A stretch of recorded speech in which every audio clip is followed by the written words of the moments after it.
রিমন তোমার লেখায় অনেক ভুল আছে, you should write properly. Okay, next টাইমে কিন্তু আমি এটা আর দেখতে চাই না। Excuse me, sir. Sir, can I use your phone? What? Sir, can I use your phone? ওকে, তুমি যে বাক্যটি এখন বলেছো সেটা একটা ইনফর্মাল সেন্টেন্স। এর অর্থ হচ্ছে আমি কি তোমার ফোনটি ব্যবহার করতে পারি? তাহলে আমি তোমার স্যার, তুমি কিন্তু আমাকে তুমি বলে সম্বোধন করতে পারো না।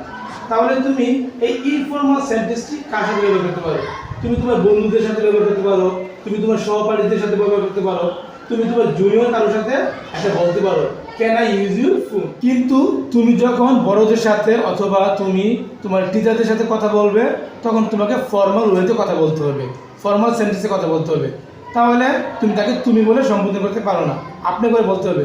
তাহলে আপনি করে বলতে গেলে এখানে ক্যানের জায়গায় কুড ব্যবহার করতে হবে। তুমি বলতে পারো স্যার